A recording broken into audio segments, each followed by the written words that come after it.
നമസ്കാരം. Asia live T വിയുടെ അനുഷ്ഠാന പങ്ക്തിയിലേക്ക് ഏവർക്കും സ്വാഗതം. വാസ്തുദോഷ പരിഹാരം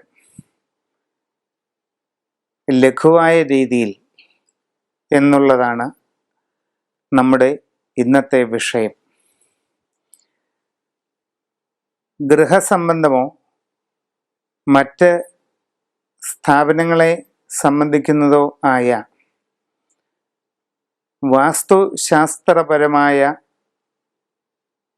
വിലയിരുത്തലുകൾ ഇന്നത്തെ കാലത്ത് എല്ലാവരും നടത്താറുണ്ട്.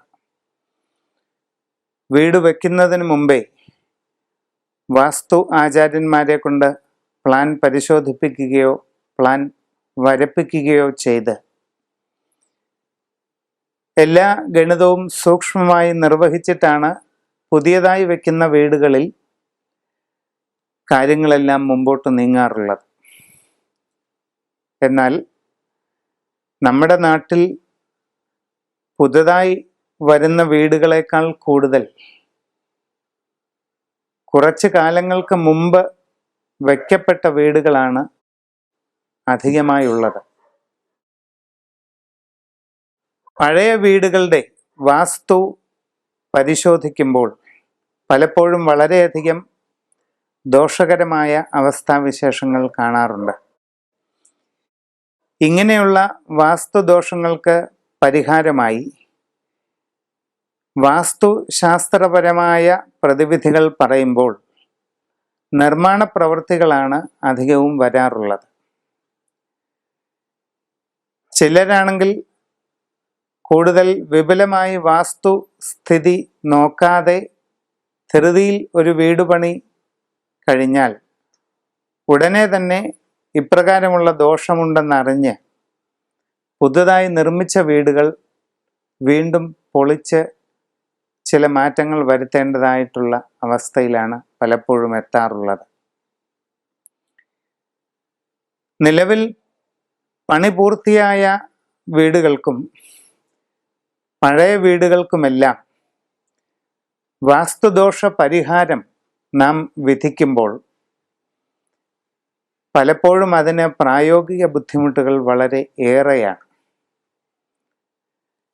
ഇങ്ങനെയുള്ള നിർമ്മാണ പ്രവർത്തനങ്ങൾ ഒഴിവാക്കിക്കൊണ്ട് വീടിൻ്റെയോ സ്ഥാപനങ്ങളുടെയോ ദോഷാവസ്ഥകളെ എപ്രകാരം പരിഹരിക്കാം എന്നുള്ളതാണ് നമ്മുടെ ഇന്നത്തെ ചിന്താവിഷയം. ഒരു വീടിൻ്റെ അല്ലെങ്കിൽ മറ്റൊരു സ്ഥാപനത്തിൻ്റെ അവസ്ഥകൾ പരിഗണിക്കുമ്പോൾ 3 കാര്യങ്ങളാണ് പ്രധാനമായും ചിന്തിക്കുന്നത്: വീഥി തത്വം, സൂത്രസ്ഥിതി, സ്ഥാനഗതി. ഭൂമിശാസ്ത്രപരമായ കിടപ്പിനെ കുറിക്കുന്നതാണ് വീഥി തത്വം. അത് വാസ്തു നിയമങ്ങൾക്ക് അനുസൃതമല്ലാതെ വരുന്ന അവസ്ഥയ്ക്ക് വീഥി ദോഷമെന്ന് പറയുന്നു. വീടിൻ്റെ ചുറ്റളവും ഉന്നതിയും വിസ്തീർണവുമെല്ലാം പരസ്പരം ബന്ധിപ്പിച്ചുകൊണ്ടുള്ള ഗണിതശാസ്ത്ര വിശകലനമാണ് സൂത്രങ്ങൾ എന്ന് പറയുന്നത്. അതിൽ തകരാറ് വരുമ്പോൾ സൂത്രഭംഗം എന്ന ദോഷമാണ് ഉണ്ടാവുക. പിന്നെ വീടിലെ ഓരോ ഉപയോഗക്രമങ്ങളുടെയും സ്ഥാനങ്ങളുണ്ട്. അടുക്കള, കിണർ, ബെഡ്റൂമുകൾ, ടോയ്ലറ്റുകൾ ഇവയ്ക്കൊക്കെ ഗുണപ്രദമായി പറഞ്ഞിരിക്കുന്ന ചില സ്ഥാനങ്ങളുണ്ട്. അവയിൽ എന്തെങ്കിലും തെറ്റുകുറ്റങ്ങളുണ്ടായാൽ അതിന് സ്ഥാനഭ്രംശമെന്ന് പറയുന്നു. ഇങ്ങനെയൊക്കെയാണ് ഇത് സാമാന്യമായി വിലയിരുത്താറുള്ളത്.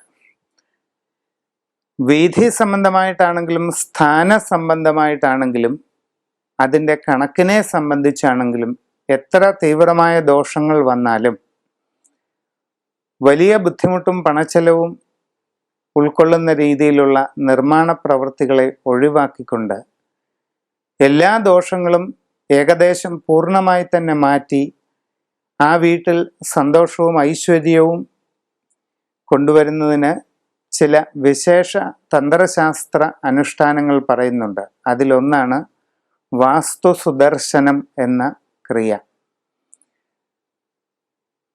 ഏറ്റവും കൃത്യമായ രീതിയിൽ ചെയ്യുന്ന ഒരു വാസ്തുബലി കർമ്മവും അതോടൊപ്പം അതിനോട് ചേർന്ന് ചെയ്യുന്ന മഹാസുദർശന പൂജയും സംയോജിപ്പിച്ചുള്ളതാണ് വാസ്തു സുദർശന ബലി. ഇത് ഗണിതശാസ്ത്രപരമായോ വീഥിപരമായോ സ്ഥാനത്തിനെ സംബന്ധിക്കുന്നതുമായ എല്ലാ ദോഷങ്ങളെയും ശമിപ്പിക്കുന്നതോടൊപ്പം ആ ആരൂഢത്തിന് മറ്റെന്തെങ്കിലും അതീന്ദ്രിയമായ ദോഷഭാവങ്ങളുണ്ടെങ്കിൽ അതെല്ലാം പരിപൂർണമായി ശമിപ്പിച്ച് ആ വീട്ടിലേക്ക് സമൃദ്ധിയും സന്തോഷവും കൊണ്ടുവരുന്നതിന് പര്യാപ്തമാണ് വാസ്തു സുദർശന ബലി എന്ന ക്രിയ.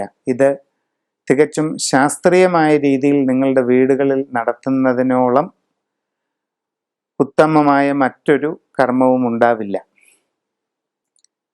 അതോടൊപ്പം